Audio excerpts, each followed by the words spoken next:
ሰላም ውድ የፈታ ዴሊ ተከታታዮቻችን ለታሙስ ረፋር ጥንቅራችን ላይ ነን። በእለቱ በአገር ውስጥም ከሀገር ውጭም ካሉት መረጃዎች ለእናንተ አዳዲስ መረጃዎች ይሰጣሉ ያልናቸውን አሰባስበን በማጠናቀር ተገኝተናል።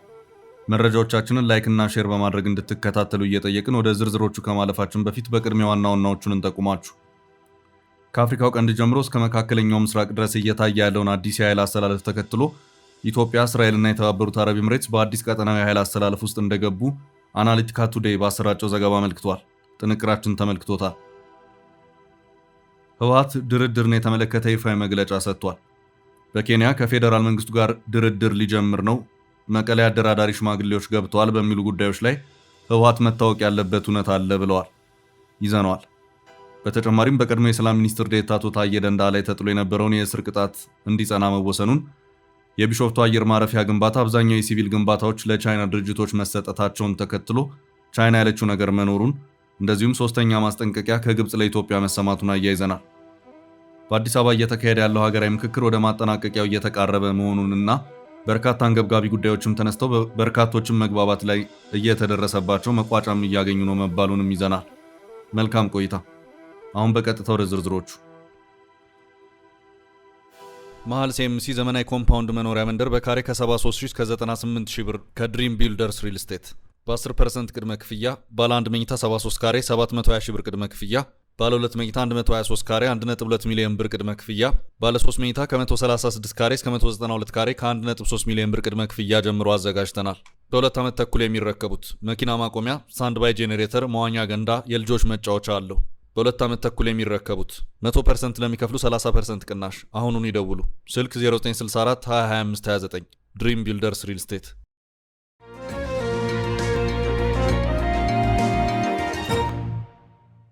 አዲስ የኢትዮጵያና እስራኤል የኃይል አስተላለፍ ተፈጠረ። ከአፍሪካው ቀንድ ጀምሮ እስከ መካከለኛው ምስራቅ ድረስ እየታየ ያለውን አዲስ የኃይል አስተላለፍ ተከትሎ ኢትዮጵያ፣ እስራኤልና የተባበሩት አረብ ኤምሬትስ በአዲስ ቀጠናዊ የኃይል አስተላለፍ ውስጥ እንደገቡ አናሊቲካ ቱዴይ ባሰራጨው ዘገባ አመልክቷል። የሶስቱ ሀገራት በአንድ የኃይል አስተላለፍ መቆም በርካታ ጉዳዮችን ያካተተ ነውም ተብሏል። ከመካከለኛው ምስራቅ የሚነሳው ሳውዲ መራሹ የኃይል አስተላለፍ ቀይ ባህርን ተንተርሶ ግብፅን፣ ሱዳንን፣ ኤርትራን፣ ሶማሊያንና ሌሎች የቀጠናው ሀገራትን በማካተት ራሱን በአዲስ መልክ እያደራጀ ይገኛል። እስራኤል በአንጻሩ የቀይ ባህር መዳረሻን ጨምሮ አጠቃላይ ቀጠና ያሰጋኛል በማለትም ህልውናዋን ለማስጠበቅ ለሶማሊላንድ ሀገራዊ እውቅናን በመስጠት ጠንከር ያሉ ኢኮኖሚያዊና ወታደራዊ ትስስሮችን እየፈጠረች ሲሆን የተባበሩት አረብ ኤምሬትስም በሶማሊላንድ ግዙፍ የተባለለትን የበርበራ ወደብን ገንብታለች። ኢትዮጵያ ልክ እንደ እስራኤል ሁሉ ለሶማሊላንድ ሀገራዊ እውቅናን ለመስጠት ጫፍ ላይ ደርሳ የነበረ ቢሆንም በተፈጠረው ዓለም አቀፋዊ ጫናና የሶማሊያ መንግስትም ከባድ ፖለቲካዊ ቅሬታ ውስጥ በመግባቱ እውቅናው በሂደር የተያዘበት ሁኔታ ይታያል። እስራኤል በጅቡቲ ሶማሊላንድ የቀይ ባህር አቅጣጫ በኢራን የሚደገፉት ሁቲዎች ያላቸው እንቅስቃሴ ከፍ ማለቱ ያሰጋት መሆኑ ይነገራል። ከዚህም በተጨማሪ አደገኛ ባላንጣው አሁን ብቅ ያለችው ቱርክም በሶማሊያና በሶማሊያ ህንድ ውቅያኖስ የባህር ዳርቻ እያደረገች ያለው ወታደራዊ እንቅስቃሴ ምቾት ሊሰጣት አልቻለም። ከዚህ ባለፈም የምንጊዜም ባላንጣው የሆነችው ግብፅም ጦሬን ወደ ሶማሊያ ካላስገባው እያለችም ትገኛለች። በዚህ ሳያበቃም ቀጠናውን ለመዘወር የተነሳችው ሳውዲ አረቢያም ከቱርክና ፓኪስታን ጋር የጦር ህብረት ቃል ኪዳን ስምምነትን ያደረገች ሲሆን የቱርኩ ፕሬዝዳንት ረሲብ ጣይብ ኤርዶጋንም ግብፅ ይህንኑ የጦር ህብረት እንድትቀላቀል በይፋ ጋብዘዋል። የተባበሩት አረብ ኤምሬትስ በአንጻሩ ከሳውዲ ጋር በመላተም የኃይል አስተላለፏን ከእስራኤል ጋር አድርጋለች። እስራኤልም የተባበሩት አረብ ኤምሬትም በሶማሊላንድ ጥቅም አለን እያሉ ነው። በቀጠናው በተለይ በግብፅ እንቅስቃሴ ስጋት ያደረባት ኢትዮጵያም የኃይል አስተላለፏን ከተባበሩት አረብ ኤምሬትስና እስራኤል ጋር አድርጋለች። ይህ የሶስትዮሽ ግንኙነት ኢኮኖሚያዊና ሌሎች ግንኙነቶችንም ጭምር ያካተተ መሆኑም ታውቋል።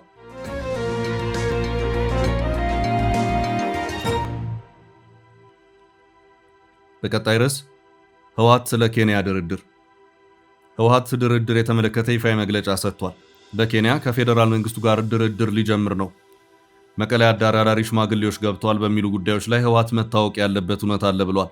ስልጣን በኃይል የያዘው ህወሓት አስተዳደር ስር የትግራይ ኮሚኒኬሽን ጉዳዮች ቢሮ ኃላፊ ዶክተር አብርሃም ሀጎስ በሰጡት ይፋዊ መግለጫ በኬንያ የሰላም ስምምነት ድርድር እየተካሄደ ነው በሚል የሚወሩት ወሬዎች በሙሉ ከእውነት የራቁ መሆናቸውንና የክልሉ ልዑካን ወደ ስፍራው አለመጓዛቸውን አስታወቁ።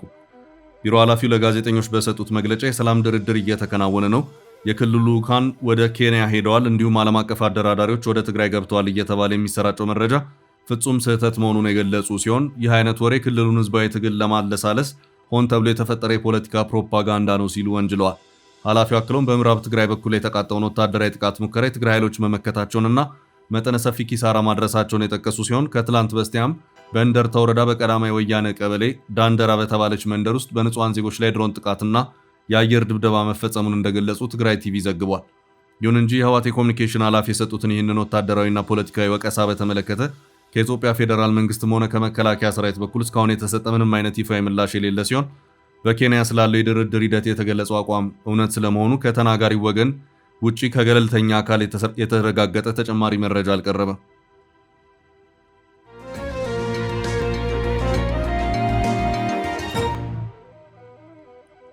በቀጣይ መረጃ የታየ እስር እንዲጸና ተወሰነ። የፌዴራሉ ከፍተኛ ፍርድ ቤት ይግባኝ ሰሚ ችሎት በቀድሞ የሰላም ሚኒስትር ዴኤታ አቶ ታዬ ደንዳ ላይ ተጥሎ የነበረውን የእስር ቅጣት ውሳኔ ማጽናቱ ተሰምቷል። የአቶ ታዬ ባለቤት ወይዘሮ ስንታየው አለማየሁ ለዋዜማ ዜና እንደገለጹት አቶ ታዬ በነሐሴ 6 ቀን ችሎት ላይ 5 ነጥቦችን የያዘ የቅሬታ አቤቱታ አቅርቦ የነበረ ቢሆንም የይግባኝ ችሎቱ ግን የእስካሁኑ የእስር ቅጣት በቂ ሆኖ ተቆጥሮ ከእስር እንዲፈቱ የቀረበውን ጥያቄ ውድቅ በማድረግ የቀድሞውን የቅጣት ውሳኔ አጽንቶታል። የቀድሞ የሰላም ሚኒስትር ዴኤታ ህገወጥ የጦር መሳሪያ ይዞ ከመገኘት ወንጀል ጋር በተያያዘ በፌዴራሉ ከፍተኛ ፍርድ ቤት የ7 ዓመት እስር ተፈርዶባቸው የነበረ ሲሆን በኋላ ላይ ለጠቅላይ ፍርድ ቤት ባቀረቡት ይግባኝ መሰረት ቅጣቱ ወደ 4 ዓመት ዝቅ ተደርጎላቸው እንደነበር ይታወሳል። አቶ ታዬ ደንዳ በሀገሪቱ ስላለው አጠቃላይ ሰላም ሁኔታና በመንግስት የውስጥ አሰራር ጉዳዮች ዙሪያ ለተለያዩ መገናኛ ብዙሃን በመናገር እንዲሁም በማህበራዊ ሚዲያ ገጾቻቸው ላይ ሀሳቦችን በማንጸባረቅ የሚታወቁ የፖለቲካ ሰው ናቸው። የጠቅላይ ሚኒስትር አብይ አህመድን አስተዳደር በማህበራዊ ሚዲያ ላይ ከተቹ በኋላ በጠቅላይ ሚኒስትሩ በተጻፈ ደብዳቤ ከሰላም ሚኒስትር ዴኤታነት ኃላፊነታቸው መሰናበታቸው የሚታወስ ሲሆን ከዚያም በማህበራዊ ሚዲያ ገጻቸው ላይ ጠንከር ያለ ትችትና ክስ በሰነዘሩበት ምሽት በጸጥታ ኃይሎች ቁጥጥር ስር ውለው ለ1 ዓመት ለሚጠጋ ጊዜ በእስር ላይ ቆይተዋል። በመቀጠልም በፍርድ ቤት ውሳኔ በዋስ ተለቀው የነበረ ቢሆንም ከ2017 ዓ.ም ግንቦት ወር ጀምሮ በድጋሚ ታስረው ጉዳያቸውን በህግ መዋቅር ውስጥ ይገኛል።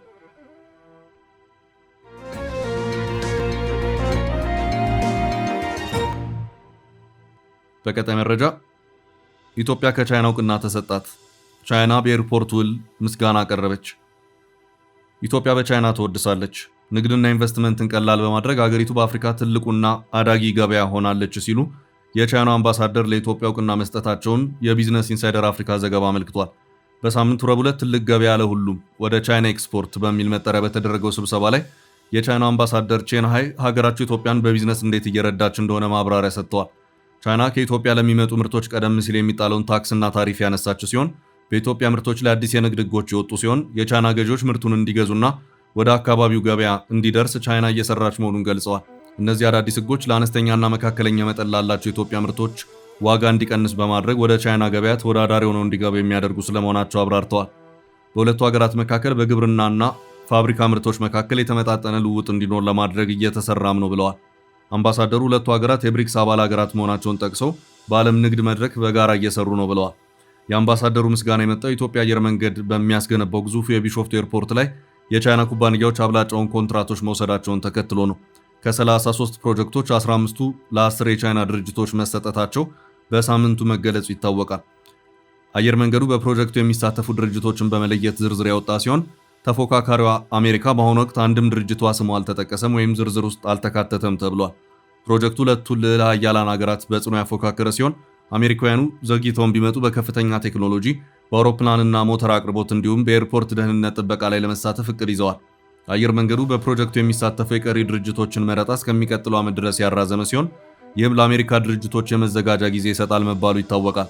አሁን ላይ ለቢሾፍቱ ግንባታ የተመረጡ የቻይና ኩባንያዎች በዋናው ተርሚናል ግንባታ፣ በአውሮፕላኖች ማረፊያና መንደርደሪያ እንዲሁም ደጋፊ መሰረተ ልማቶችና ኤርፖርቱን ከሌሎች አካባቢዎች ጋር በሚያገናኙ መንገዶች ፕሮጀክቶችን እንዲሰሩ ተመርጠዋል። በኢትዮጵያና በቻይና መካከል ያለው ግንኙነት ከንግድና ኮንስትራክሽን የዘለለ ሲሆን ኢትዮጵያ ያለባትን የቻይና ዕዳ ማለትም $5.38 ቢሊዮን ወደ ቻይና ገንዘብ ዩዋን ተቀይሮ እንድትከፍል ንግግር እየተደረገም ይገኛል። ይህ ሐሳብ በአዲሱ የብሔራዊ ባንክ ገዢ አቶ ኢዮብ ተካልኝ አማካይነት የቀረበ ነው።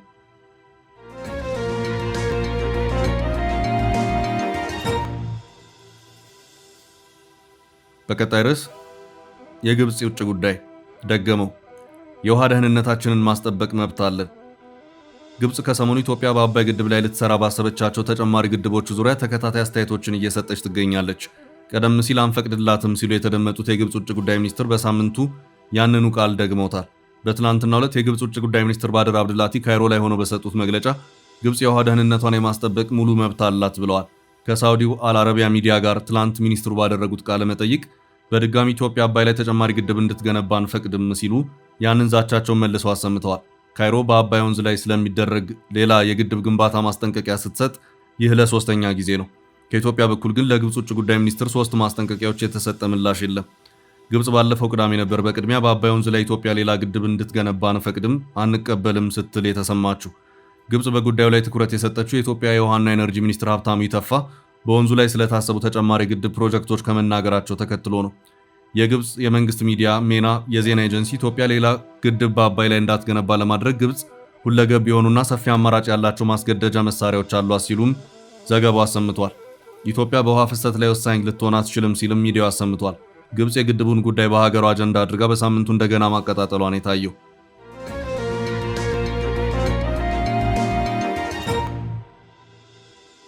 ወደ ቀጣይ መረጃ አለፍን። ሀገራዊ ምክክሩ ሊጠቃለል ነው። የተነሱት አንገብጋቢ ጉዳዮች። በአዲስ አበባ እየተካሄደ ያለው ሀገራዊ ምክክር ወደ ማጠናቀቂያው እየተቃረበ ነው። በርካታ አንገብጋቢ ጉዳዮችም ተነስተው በርካቶችም መግባባት ላይ እየተደረሰባቸው መቋጫም እያገኙ ናቸው ተብሏል።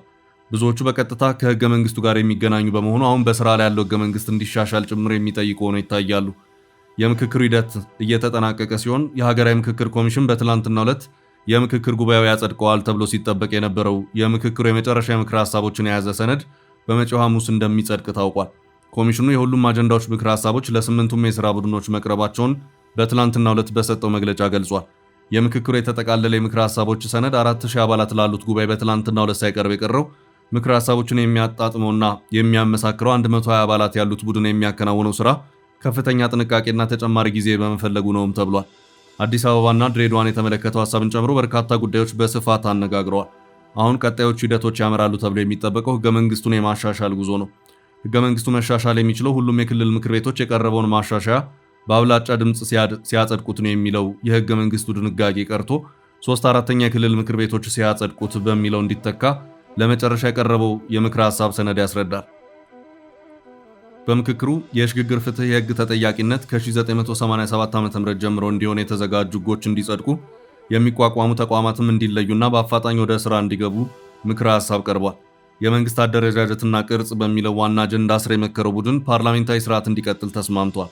ነገር ግን አገሪቱን ርዕሰ ብሔርም ርዕሰ መንግስትም ሆነ የሚመራት ፕሬዝዳንት ይሁን እሱም ከፓርላማ ይመረጥ የሚለውን ምክረ ሀሳብ በአብዛኛው ሲል በገለጸው ተሳታፊ መደገፉን ለ4000 ጉባኤተኞች የቀረበው ሰነድ ይዘረዝራል። የክልልም ሆነ የፌዴራል መንግስት የሥራ ዘመን በየ6 ዓመቱ በሚካሄድ ምርጫ በሁለት የሥራ ዘመን ብቻ የተገደበ እንዲሆን ስምምነት ላይ መደረሱንም ሰነዱን ለተወያዮች ያቀረቡ ተወካዮች ተናግረዋል። እንደ አቅራቢዎቹ ማብራሪያ ሙሉ በሙሉ ፕሬዝዳንታዊ ይሁን መሪውን በቀጥታ በህዝብ ይመረጥ የሚለው ምክረ ሀሳብ በተወሰነ ተሳታፊ የቀረበ ምክረ ሀሳብ ነው። ራስን በራስ ማስተዳደር ያለምንም ገደብ እስከ መገንጠል የሚለው የህገ መንግስቱ አንቀጽ 39 ክፍል ውስጥ እስከ መገንጠል የሚለው አረፍተ ነገር እንዲወጣ ስምምነት ላይ መደረሱም በሰነዱ ተመላክቷል። ምክረ ሀሳቡ በተጨማሪም ብሔር ብሔረሰቦችና ህዝቦች የሚለው አጠራርም ብሔረሰብ በሚለው አጠራር ይተካ ይላል። በታሪክ በተፈጥሮና በህግ የኢትዮጵያ ድንበር ቀይ ባህር ነው የሚለው ላይ ስምምነት ላይ መድረሳቸውን የሚያትተው ሰነዱ አሁንም ያልበረደ የወሰን ጉዳይ ወይም የአስተዳደር ወሰን ያለባቸው አካባቢዎች በፌዴራል መንግስት ስር እንዲተዳደሩ ምክረ ሀሳቡን የቀረበ መሆኑም ታውቋል። ምክረ ሀሳቡ ህገ መንግስት የመተርጎም ስልጣን ያለው ህገ መንግስታዊ ፍርድ ቤት እንዲቋቋምና ዳኞችን በፕሬዝዳንቱ ተመርጠው በፓርላማ እንዲሾም ይጠይቃል። የፖለቲካ ፓርቲዎች የጋራ ምክር ቤት በአዋጅ እንዲቋቋም የሚጠይቀው የተመካካሪዎቹ ሰነድ በብሔር ስም የፖለቲካ ፓርቲዎች እንዳይቋቋሙ ይከልከሉ በሚል በመጀመሪያ የቀረበውን አጀንዳ አይቀበልም። በክልሎች የሚኖሩ አነስተኛ ቁጥር ያላቸው ማንነቶች እውቅና እንዲሰጣቸው፣ ራሳቸውን በራሳቸው እንዲያስተዳድሩ መብት እንዲሰጣቸውና የክልሎች ህገ መንግስት ለሁሉም እውቅና እንዲሰጥ በምክረ ሀሳቡ የተካተተ መሆኑም ታውቋል። እንዲሻሻልና ልዩ ኃይል አፍርሰናል ያሉ ክልሎች በገለልተኛ አካል ኦዲት እንዲደረጉ በተቋማት ግንባታ ስር ሲመክር የቆየው ቡድን ያለ ልዩነት መስማማቱም ታውቋል።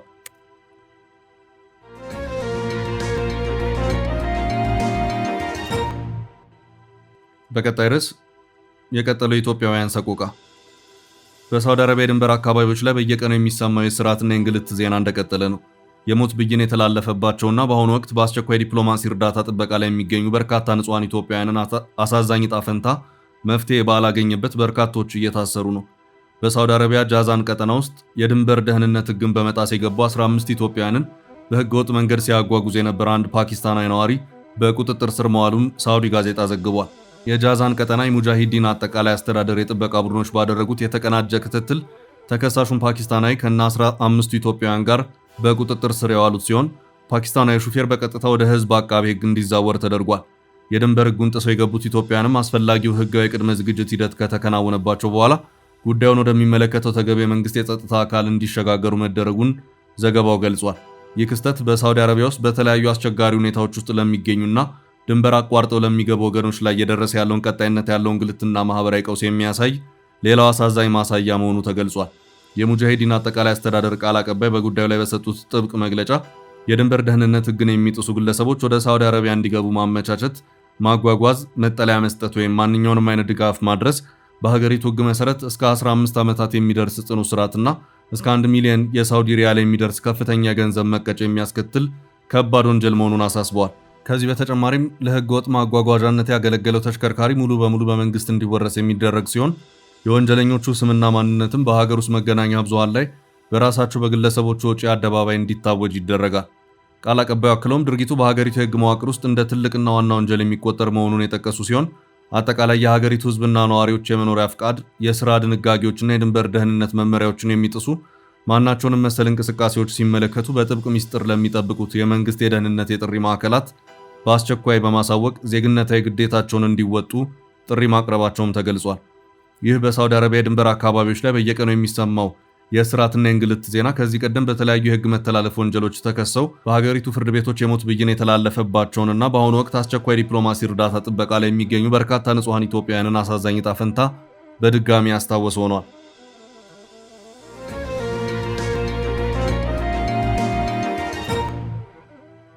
በቀጣይ ርዕስ ግብጽ የገጠማት ከባድ ስጋት።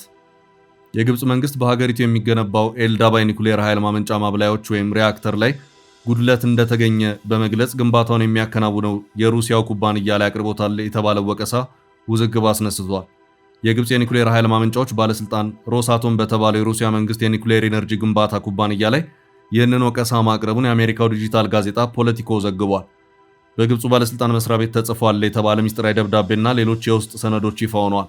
የግብጽ የኒኩሌር ኃይል ማመንጫዎች ባለስልጣን ያልተጠናቀቁ የኒኩሌር ማብላያዎች ግንባታ ላይ ጉድለት እንደተገኘ እንዲሁም የኒኩሌር ደህንነት አሰራር ላይ ጥሰት መፈጸሙን በመጥቀስ ኩባንያውን መክሰሱ ተሰምቷል። መረጃው ይፋ መውጣቱን ተከትሎ የግብፁ ተቆጣጣሪ መስሪያ ቤት ዘገባው ስለ ፕሮጀክቱ ትክክለኛና ሚዛናዊ ያልሆነ ምስል ቀርቧል ሲል ቅሬታ አሰምቷል። ተቆጣጣሪው ግንባታው እየተከናወነ ያለው ዓለም አቀፍ የኒኩሌር የደህንነት መስፈርቶችን በተከተለ መልኩ እንደሆነም ገልጿል። ክሱ ቀርቦበታል የተባለው ሮሳቶም በበኩሉ ተጽፏል በተባለው ደብዳቤ ላይ የተጠቀሱት ክሶች በፕሮጀክቱ የኮንትራት ቴክኒካልና የቁጥጥር አሰራሮች የተረጋገጡ እንዳልሆኑ መልስ ሰጥቷል። ገና በግንባታው ስጋት የተጋረጠበት ፕሮጀክት በግብጽ ሰሜናዊ ባህር ዳርቻ የኤልዳባ ላይ እየተገነባ ሲሆን የሀገሪቱ የመጀመሪያ የኒኩሌር ኃይል ማመንጫ ነው። ግንባታው ሲጠናቀቅ በአጠቃላይ 4800 ሜጋዋት ኃይል የማመንጨት አቅም እንደሚኖረው ይጠበቃል። የኤልዳባ ፕሮጀክት በአሁኑ ሰዓት የዓለም ግዙፍ የኒኩሌር ኃይል ማመንጫ ግንባታ እንደሆነ የግብፁ ባለስልጣን መስሪያ ቤት መረጃ ያመለክታል። ግብጽ ይህንን የኒኩሌር ኃይል ማመንጫ እየገነባች ያለችው ከሩሲያ መንግስት ጋር በፈረመችው ስምምነት አማካይነት ነው። ማመንጫ የሩሲያ ዲዛይን የሆኑ 4 VVER 1200 ማብላሊያዎች ይኖሩታል። የፕሮጀክቱ ግንባታ 28.5 ቢሊዮን ዶላር ገደማ ውል የታሰረለት ሲሆን ከዚህ ውስጥ 25 ቢሊዮን ዶላር ያህሉ በሩሲያ መንግስት ብድር የሚሸፈን ነው። ግንባታውን የሚያከናውነው የሩሲያ መንግስት ኩባንያ የሆነው ሮሳቶም ነው። በተመሳሳይ መልኩ በሩሲያ ድጋፍ ኢትዮጵያ ውስጥ የሚገነባውን የኒኩሌር ኃይል ማመንጫ ፕሮጀክት የሚያከናውነውም ይህ ኩባንያ ነው። ይህ ካምፓኒ ከኢትዮጵያ ጋር ውል የገባ ሲሆን በኢትዮጵያም የኒኩሌር ኃይል ማመንጫ VVER 1200 ማብላሊያዎች እንደሚገጠሙለት በኢትዮጵያ የሩሲያ አምባሳደር ኤቭጌኒ ተረኪን ከሰሞኑ መናገራቸው ይታወሳል። እንደ ፖለቲኮ ዘገባ ከሆነ የግብጽ የኒኩሌር ኃይል ማመንጫዎች ባለስልጣን በግንባታው ላይ ከፍተኛውን የኮንትራት ጉድለት መታየቱን የሚገልጽ ደብዳቤ ለሮሳቶም ጽፏል። ከማብላያ ቁጥር 4 የብረት ልባስ በስተጀርባ ክፍተቶች መገኘታቸውን እንዲሁም በቀሪዎቹ ማብላያዎች የመሰረት ንጣፎች ላይ ጉድለቶች መታየታቸውን ደብዳቤው ያመለክታል። በሶስቱ ማብላያዎች የመሰረት ንጣፎች ላይ የታየው ጉድለትን ለመጠገን 1 ዓመት መውሰዱን የገለጸው ባለስልጣኑ ሌሎች የግንባታ እንከኖችንም ጠቅሶ ድርጅቱን መክሰሱን ፖለቲኮ አስነብቧል። በተጨማሪም ሮሳቶም የፕሮጀክቱ ግንባታ ከግማሽ በላይ እንደተጠናቀቀ ለማረጋገጥ ሲል አሳሳች ዘዴዎችንና የፈጠራ ስራዎችን ተጠቅሟል በማለት ግብጽ ከሳለች። የግብፅ የኒውክሌር ኃይል ማመንጫዎች ባለስልጣን ሰኞ ነሐሴ 11 2018 ዓ.ም በወጣው መግለጫ የፖለቲኮ ዘገባ ስለ የምልከታ ግኝቶች በተገቢው ቴክኒካዊና ተቆጣጣሪ አውድ ውስጥ ሳያስቀምጥ ስለ ፕሮጀክቱ ደህንነትና አተገባበር ድምዳሜ ላይ ደርሷል ሲል ወቀሳ አሰምቷል። ትንላችሁን ርዕሰ ጉዳዮች እዚህ ላይ ቋጨን። ላይክ፣ ሼር እና ኮሜንት በማድረግ ለቻናላችን ድጋፋችሁን መግለጽ እንዳትዘነጉ እያልን ከሌሎች መረጃዎች ጋር ደግመን እስክንገናኝ ቸር ያሰማን ስንል ተሰናበትን።